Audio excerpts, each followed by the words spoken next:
Paz e graça, que bênção, ano novo. Estamos aprendendo bastante a respeito da palavra de Deus. Aprendemos muito no ano de 2024 e, por que não dizer, no último trimestre, falamos a respeito das promessas de Deus e nossas forças foram renovadas, a nossa fé, a nossa esperança, a nossa confiança em Deus, que Ele é fiel para cumprir todas as suas promessas. Que bom que você está aqui. Se você está aqui pela primeira vez, sejam todos muito bem-vindos. Sou Jane Martins de Souza, professora. E para mim é uma satisfação muito grande ter você aqui no meu canal. E para os irmãos que estão comigo há um ano, alguns meses, me conheceu por esses dias, muitas pessoas me acompanham já há muitos anos. Meu muito obrigada e eu sou grata a Deus. Já desejei feliz ano novo para todos vocês, mas é a primeira aula, quero desejar novamente um feliz 2025. Que as suas metas sejam metas espirituais para este ano. Que você seja uma flecha nas mãos de Deus, que você seja um instrumento afinado para o reino de Deus. Estamos iniciando um trimestre, por que não dizer, para lá de maravilhoso. Iremos falar sobre a nossa fé. Como defendermos a nossa fé em um século tão corrompido, em meio a igrejas que, infelizmente, muitas delas já se corromperam com heresias, falsas doutrinas. Muitas igrejas que eram cristãs já perderam o seu rumo. Mas durante todo este trimestre, fica comigo, nós vamos aprender bastante a respeito de em defesa da fé cristã. É sobre isso que vamos falar. Aqui está a capa da nossa lição. Se você ainda não adquiriu sua lição, adquira. Nós vamos falar sobre combatendo as antigas heresias que se apresentam com nova aparência. A lição de número 1, nós vamos falar quando as heresias ameaçam a unidade da igreja. E os textos que foram tomados por base estão em Atos capítulo 20, versículo 28 ao 31. Primeira carta de Pedro, no capítulo 3, versículo 15 e 16. E também a sua segunda carta de Pedro, no capítulo 2, do versículo 1 a 3. Você acredita que os problemas das heresias são novos? Que todas essas heresias que estamos vendo hoje, assistindo hoje, elas são novas? Claro que não. Desde os primórdios da igreja, os cristãos já enfrentavam estes mesmos problemas, que acabavam dividindo opiniões dentro da igreja. O comentarista da nossa lição do trimestre é o pastor Ezequias Soares, um homem de Deus, para lá de experiente e competente, para trazer um assunto tão importante e urgente para os nossos últimos dias. Está escrito em Provérbios 1 e 9, entre aspas. O que foi, isso é. O que há de ser e o que se fez, isso se tornará a fazer. De modo que não há nada novo debaixo do sol. O que temos hoje são as mesmas heresias com uma nova aparência. Você está realmente preparado para lutar em defesa de sua fé? Lembrando que nossas lutas são espirituais e as armas também. Você tem maturidade suficiente para responder com mansidão àqueles que nos perguntam a respeito de nossa fé? Pedro escreveu que devemos estar sempre preparados para responder com mansidão e temor a qualquer que pedir a razão da esperança que há em nós. Muitos devem estar se perguntando o porquê estudarmos novamente a defesa da fé. É porque sempre temos novos crentes na igreja e precisamos nos atualizar a respeito das heresias e relembrarmos as demais heresias. Qual é o papel da igreja quanto às heresias? A igreja deve opor-se, resistir e repelir as heresias na igreja e combater qualquer tentativa de assolação da fé cristã.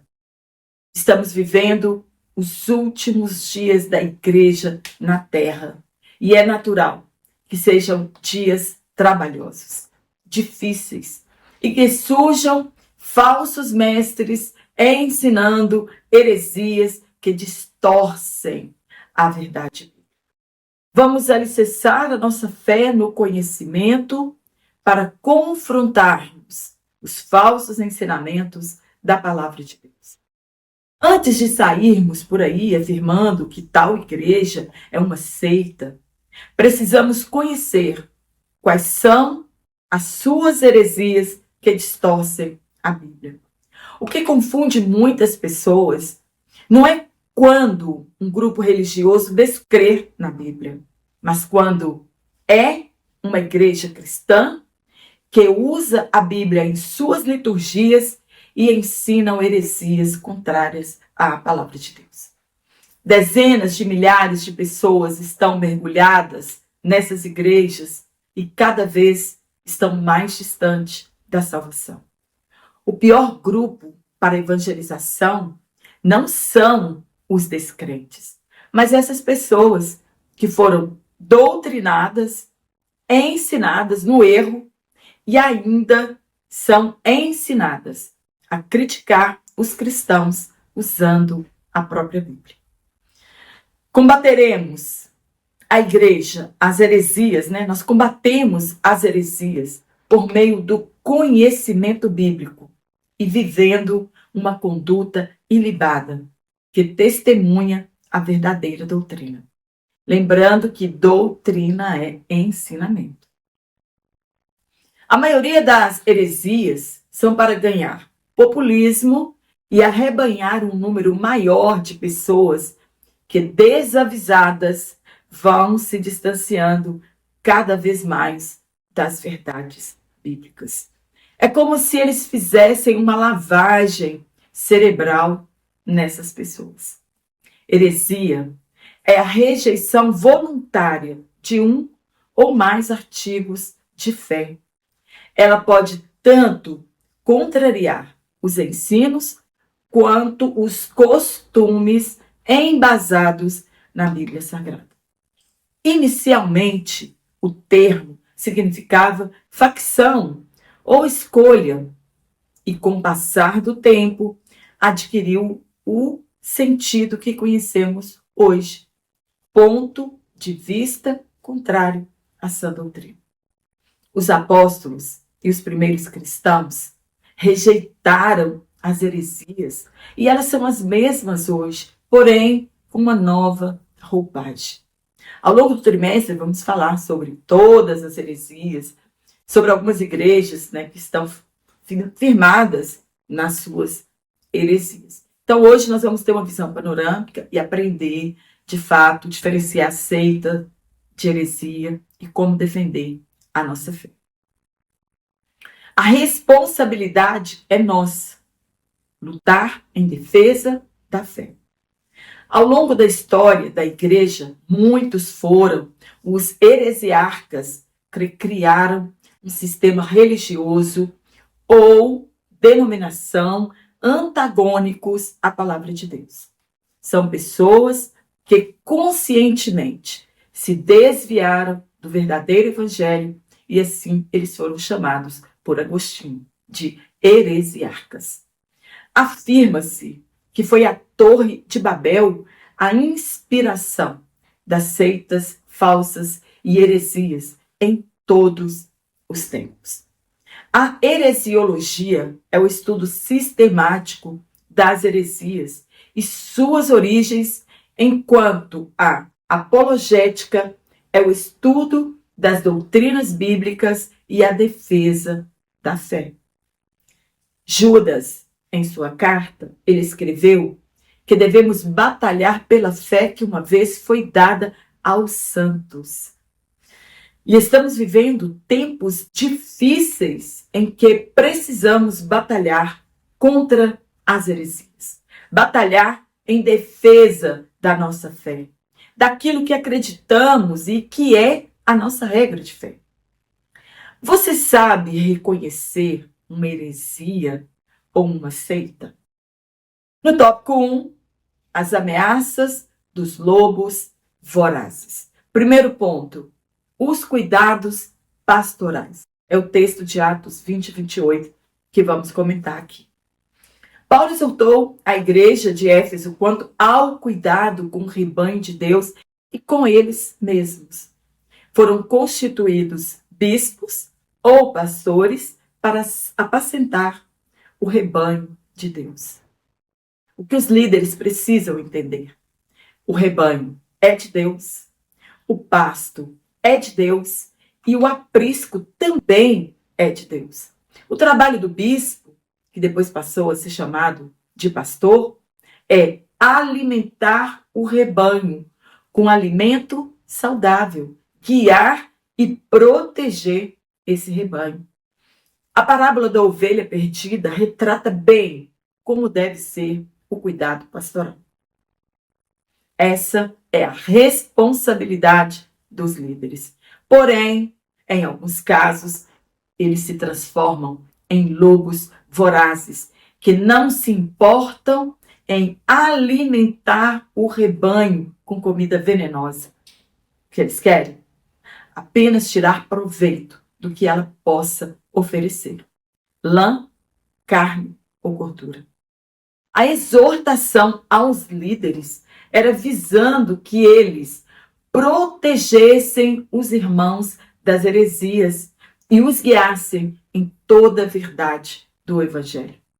No Sermão do Monte, Jesus nos advertiu a que nos acautelássemos dos falsos profetas que são lobos vestidos de ovelhas.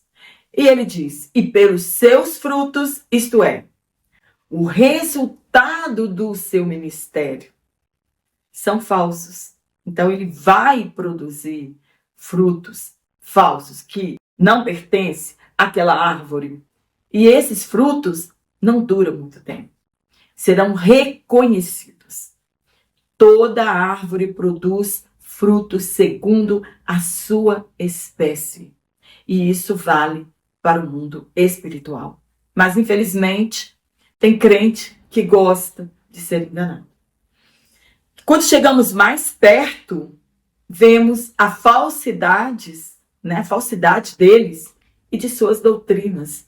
Ao invés de edificar as pessoas, na verdade, eles exploram as pessoas. No ponto 2, depois da minha partida.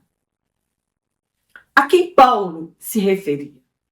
Aos falsos líderes, os charlatões que exploram a igreja visando o benefício próprio. Se você desconhece a palavra de Deus, não conseguirá detectar os falsos mestres. Paulo cita aqui no texto de Atos da nossa leitura 5 pecados destrutivos na vida dos líderes: o descuido e a não observância em levar a sério a obra de Deus, pois até a palavra de Deus chegar a nós, muitos pagaram com a vida. Ele fala também, ele destaca a superficialidade do líder. Ele não tem intimidade com a oração ou na oração. Ele não tem intimidade com a palavra de Deus. Então, como ele poderá edificar o rebanho de Deus? E ainda ele exorta sobre o pecado da cobiça, além de outros que estão descritos aqui neste texto. Muitos estão em busca desenfreada em possuir muito mais do que eles já possuem e não se importam em defraudarem a palavra de Deus para conseguir os seus objetivos.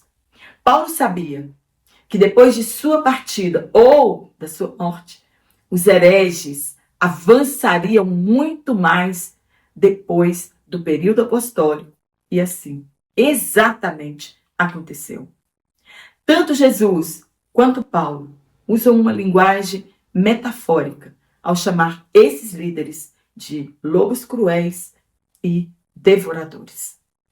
Mesmo a igreja sendo ensinada sobre tais lobos, eles se multiplicam em nosso meio e se manifestam sem nenhum temor.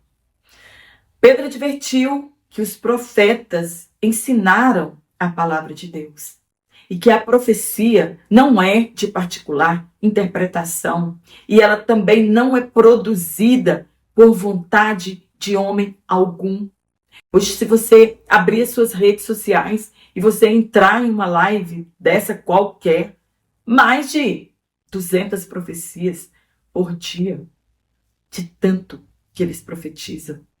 Já haviam falsos profetas e os alertava contra os falsos mestres, porque os falsos profetas já estavam lá. Agora, Paulo, Pedro, estava exortando a igreja a respeito dos falsos mestres que se introduziriam no nosso meio. Esse é o perigo. Na verdade, esse falso mestre já existia na era apostólica, pois Paulo os advertiu que mesmo se um anjo do céu ou ele mesmo lhes anunciasse outro evangelho, seria anátema. Então já existia também falsos profetas e falsos mestres no tempo apostólico. No ponto 3, a origem dos falsos mestres. Eles surgem de dentro da igreja, tanto os lobos vorazes quanto os falsos mestres. Nós nunca vimos tantos doutores como nós estamos vendo hoje, na nossa era. Tantos doutores, tantos sabichões, tantas pessoas que sabem tanto ensinando. E se nós não pedirmos orientação do Espírito Santo de Deus, nós vamos ficar perdidos em meio a tanta informação. Jesus falou isso e os apóstolos também confirmaram. Atraem as pessoas, não para Cristo, mas para si. Os seus seguidores, que são adeptos dessas falsas doutrinas, são cristãos professos e dedicam a sua lealdade não a Cristo, não a sua palavra, mas a estes líderes. Infelizmente, eles veneram os líderes dessas igrejas e não Cristo. Honram e servem mais a criatura do que o Criador. Eu quero só abrir um parêntese aqui. Uma vez eu fui convidada para representar um pastor nosso local em uma festividade de uma outra denominação, e entraram todas as bandeiras e falaram de Cristo e falaram do Espírito Santo.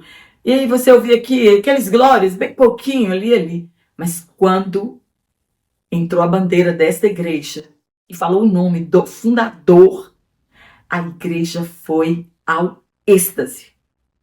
Eu fiquei surpresa. Veneram mais a criatura do que o Criador. E os discípulos daqueles mestres, eles estão ainda por aí.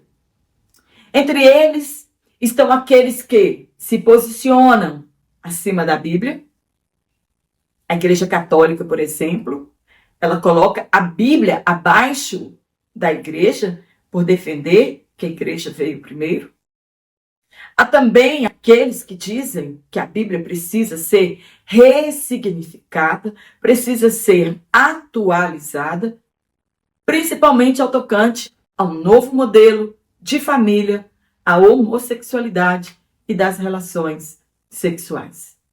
Muitos consideram o discurso moderno e a Bíblia está desatualizada. E em razão disso, oferecem um novo evangelho. Paulo afirmou que eles são apóstolos fraudulentos e se transfiguram em apóstolos de Cristo. Afirmou que não precisamos ficar admirados, pois o próprio diabo se transfigura em anjo de luz e eles se transfiguram em ministros de justiça. Por isso devemos estudar apologética. em defesa da nossa fé e o rebanho de Cristo ser orientado. É nossa defesa própria, por isso devemos estudar sobre isso, para que eu não seja enganada, para que você também não seja enganado. No segundo tópico, o que é apologética? Fazer apologia, né? Apologia é um substantivo grego. Então, fazer apologia à Bíblia é fazer defesa quanto às doutrinas bíblicas e justificamos as verdades bíblicas. Nós encontramos músicas aí seculares que fazem apologia ao crime, que faz apologia ao álcool, às drogas, isto é, defendem essas coisas. E nós precisamos fazer apologia ao Evangelho de Jesus Cristo. Primeiro ponto, definição. O que é apologia? Pedro afirmou que devemos estar sempre preparados para responder. Esse responder aqui, a tradução, né? A palavra que foi usada aqui é apologia, que é um substantivo grego. Então ele diz, precisamos estar preparados para responder com mansidão. Isto é, devemos estar preparados para uma defesa.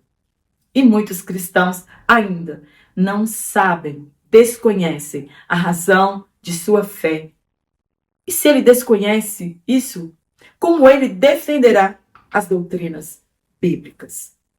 Apologética cristã é a defesa lógica e racional da fé cristã e de suas práticas doutrinárias.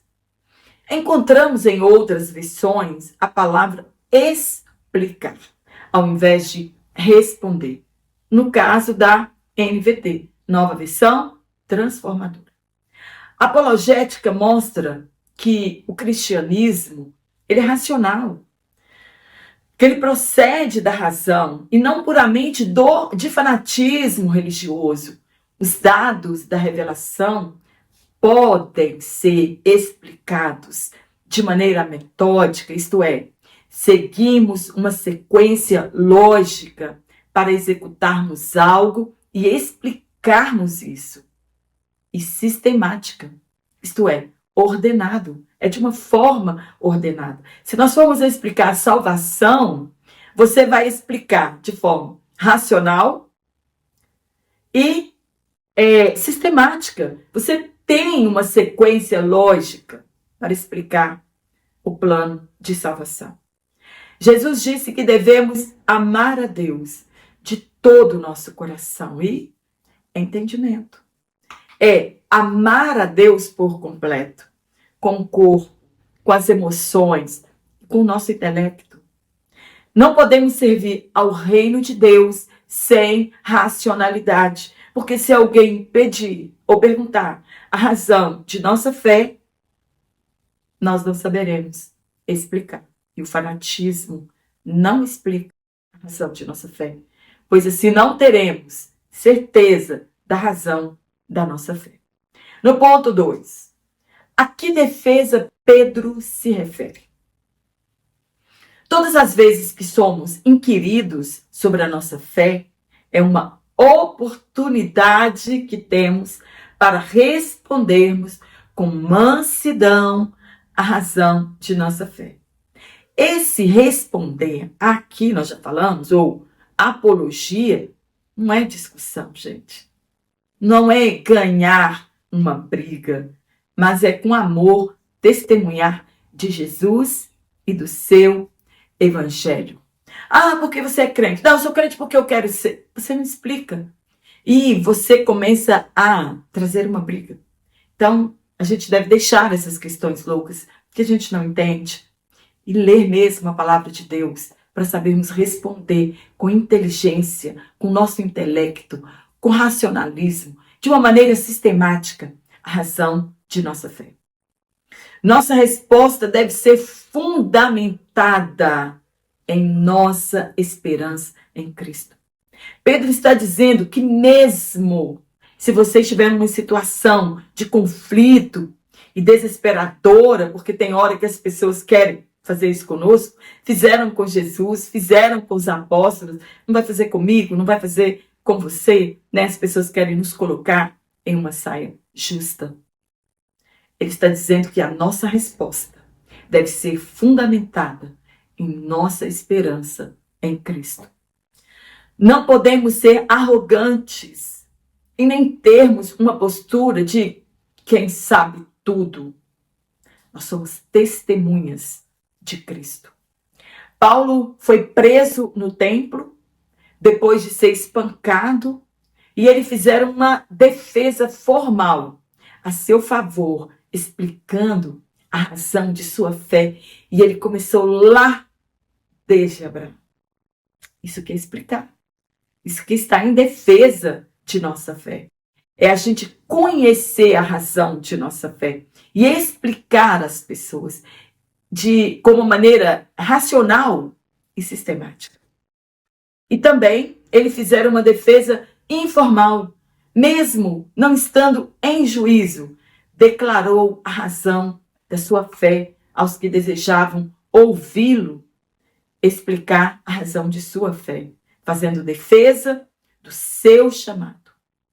Bom testemunho prova a inconsistência das acusações, mesmo que isso não livre você de condenação, ou da acusação formal ou informal. Responda com mansidão a razão de sua fé. Paulo fez isso diante de Festo e de Agripa, na mesma audiência. Quase que os convenciam da fé em Jesus Cristo. No terceiro ponto, por que devemos combater as heresias? Letra A, para defesa própria e para que elas também não minem a igreja de Cristo. Paulo advertiu a Timóteo que tivesse cuidado dele mesmo e da doutrina. É muito perigoso um líder que não cuida da sua vida espiritual e dos perigos que o cercam, que não examina sua vida à luz das Escrituras. Devemos fazer isso. Preocupam-se demais com as pessoas e se perde em meio ao descuido espiritual. Muitos líderes estão sendo desligados de sua vida ministerial por sua vida pessoal não acompanhar seu ministério.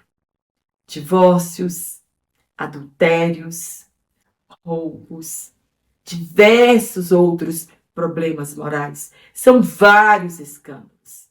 A sua vida não acompanha o seu ministério. Cuidam do casamento dos membros e descuida do seu, e assim por diante. Não é por ser um grande líder, isso vale para as mulheres, que não estamos sujeitos à queda. Mesmo pensando que estamos de pé, devemos cuidar da nossa vida espiritual, pois podemos fracassar se descuidarmos dela. Deus deve operar em nós antes de operar por meio de nós. Os cristãos devem estar informados do que os outros grupos ensinam, caso contrário, serão presas fáceis e não saberão refutar seus falsos ensinos biblicamente. Quantas pessoas você conhece que era do nosso meio e migrou para essas seitas? Porque não estava preparado biblicamente para responder e foi convencido por eles. Você sabe como refutar uma testemunha de Jeová? Você sabe como refutar as doutrinas dos adventistas do sétimo dia, do catolicismo, do evangelho segundo a visão espírita, do mormonismo? Não somos ensinados constantemente como eles são doutrinados para confundir a nossa fé e nos criticar acerca de tantas denominações. Letra B. Para ajudar os outros na compreensão da própria fé. Então, eu estudo e ajudo outras pessoas. Muitos rejeitam pontos fundamentais da fé cristã a respeito da Bíblia Sagrada, sobre a pessoa de Deus, sobre a queda do homem e o pecado, sobre a pessoa e a obra de Cristo, sobre a salvação e sobre o porvir. E para a defesa do rebanho e evangelização dessas pessoas que, de forma inconsciente, rejeitam as doutrinas bíblicas. E algumas delas são sinceras, estão ali em sinceridade, buscando em servir a Deus, mas elas precisam conhecer a palavra e que apeguem-se firmemente à mensagem fiel, da maneira como foi ensinado, para que seja capaz de encorajar outros pela sã doutrina e de refutar os que se opõem a ela.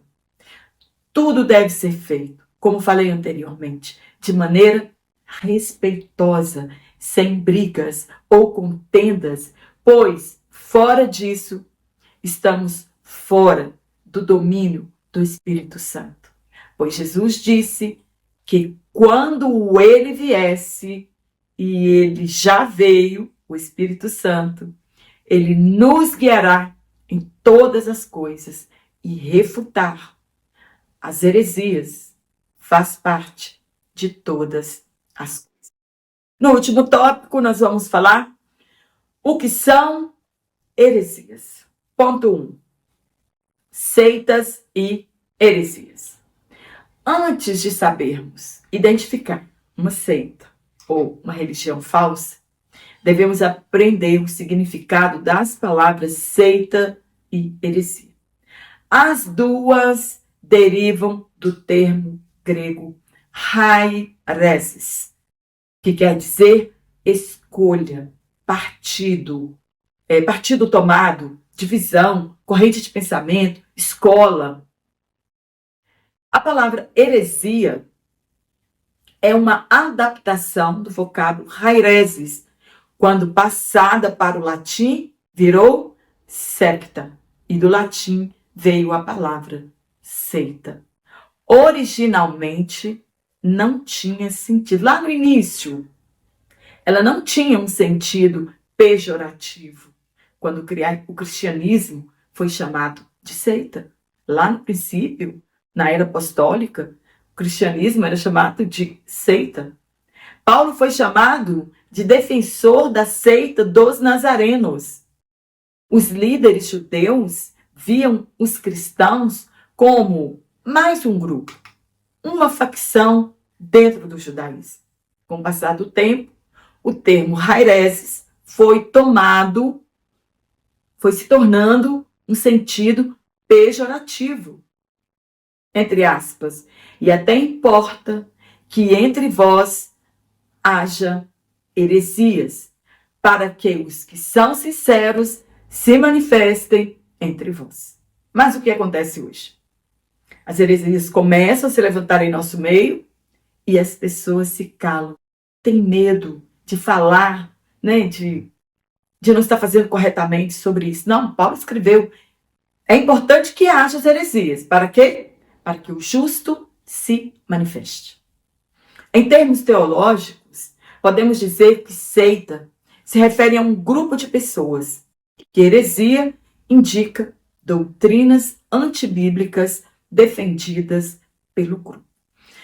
Lembrando que eu vou deixar aqui um card, se você quiser ser um assinante trimestral, tá aqui meu WhatsApp, o número do meu Pix. Se você quiser ser um assinante trimestral, é só comigo no meu WhatsApp.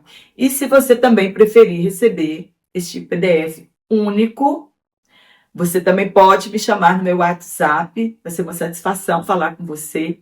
Ou então pela Hotmart, que você compra a hora que você quiser, quando você precisar, porque aos domingos eu não estou disponível.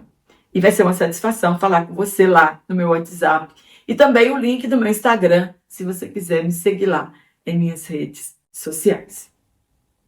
Então, em termos teológicos, podemos dizer que seita se refere a um grupo de pessoas. Então, seita, um grupo de pessoas. E a heresia indica doutrinas antibíblicas defendidas por este grupo. Também pode um cristão imaturo estar ensinando uma heresia sem mesmo fazer parte de uma seita. Pode ser qualquer religião tida por heterodoxa, isto é, que se opõe aos preceitos de uma religião ou das doutrinas bíblicas, ou mesmo espúria, quer dizer, falsa. Então, doutrina significa ensino. Devemos entender que toda pessoa tem direito de professar a religião de sua escolha e deve haver tolerância religiosa. É o que não acontece no caso dos protestantes cristãos. Todo mundo tem tolerância com todas as religiões, de menos com o cristianismo, com os protestantes ou com os evangélicos. Então, um sinal de que nós estamos no caminho certo. No ponto 2, hereses no Novo Testamento.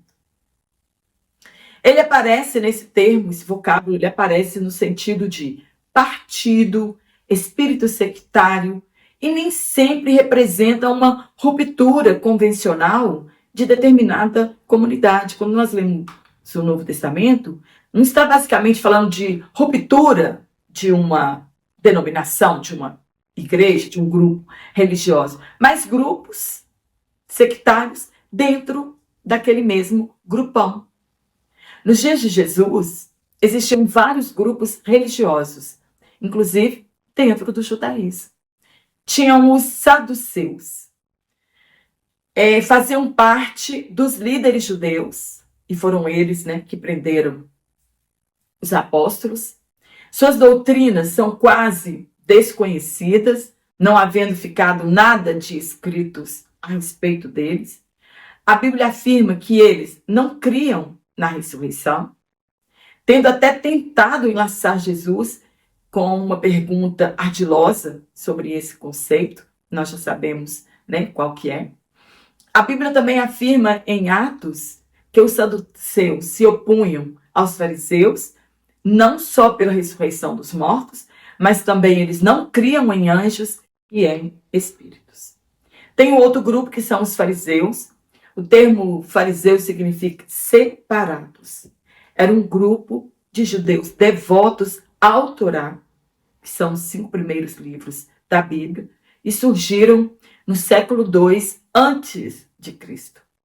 Eram opositores dos saduceus, eles criam numa lei oral em conjunto com a lei escrita e foram os criadores da instituição da sinagoga. Com a destruição de Jerusalém no ano 70 de Cristo e a queda do poder dos saduceus, cresceu a sua influência dentro da comunidade judaica e se tornaram os precursores do judaísmo rabínico. Tinham também o grupo dos essênios, que eram adeptos de uma seita judaica que existiu na Palestina, no Oriente Médio, entre os séculos 2 e 1 da Era de Cristo. Os essênios viviam afastados da sociedade, no deserto, concentrados em estudar o Torá. Também tinha um outro grupo chamado de os Zelotes. Era uma seita judaica radical no tempo de Jesus. Os Zelotes acreditavam na luta armada contra os romanos e esperavam um Messias guerreiro. Simão, um dos 12 apóstolos, era conhecido como Simão, o Zelote. O nome Zelote vem de zelo, que significa devoção fervorosa. Os zelotes levaram sua devoção à palavra de Deus ao extremo, acreditando que deviam fazer tudo para a defender e até matar as pessoas. Tinha um outro grupo chamado os herodianos, muitos estudiosos acreditam que os herodianos viam Herodes como um Messias, uma espécie de Salvador que colocaria a terra judaica em favor do Império Romano e trariam bênçãos para eles.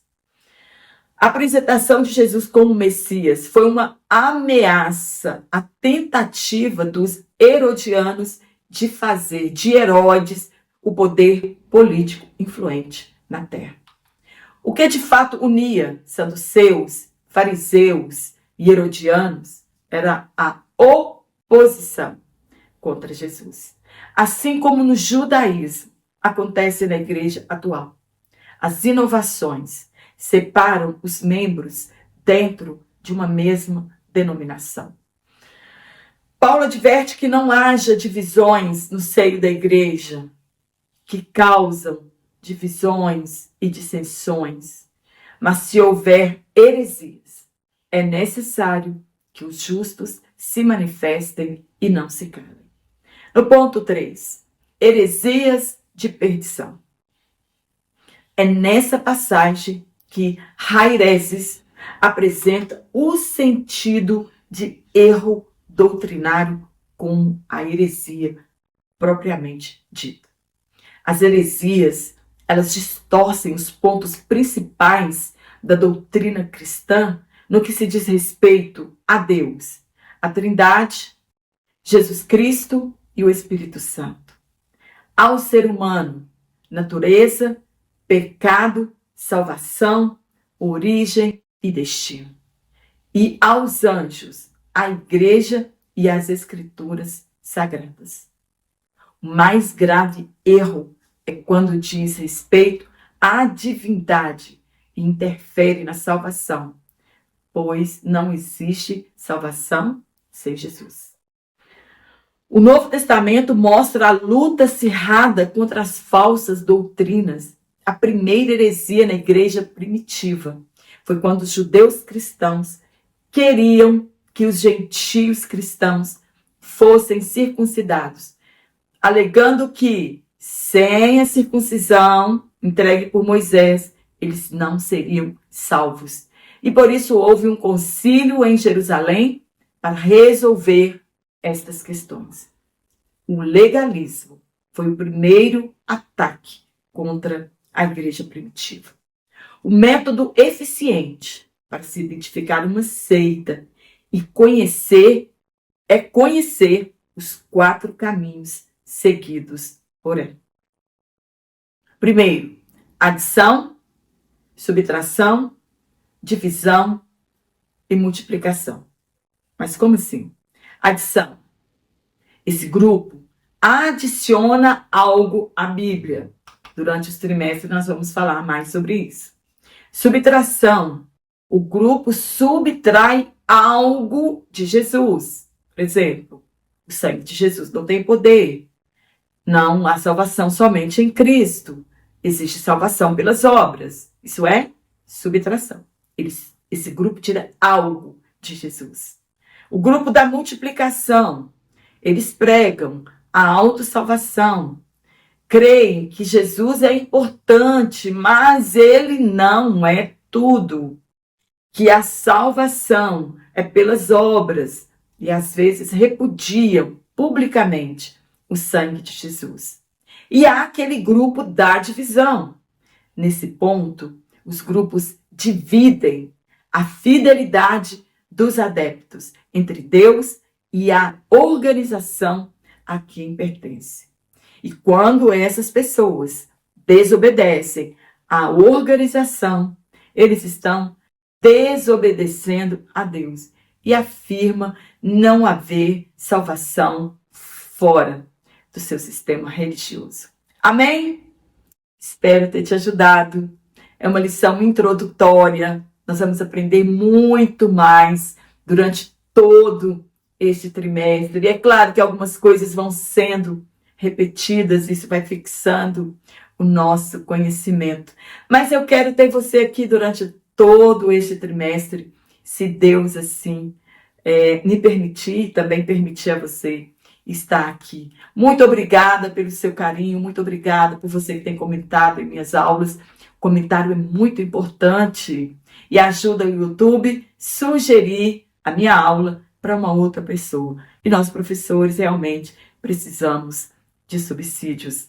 Um forte abraço a todos vocês. Que a paz de Cristo esteja sempre em sua vida, em seu lar, neste ano de 2025. Espero que seja uma bênção, um ano próspero para a sua vida. Eu te espero aqui na nossa lição de número 2, se Deus assim nos permitir, então.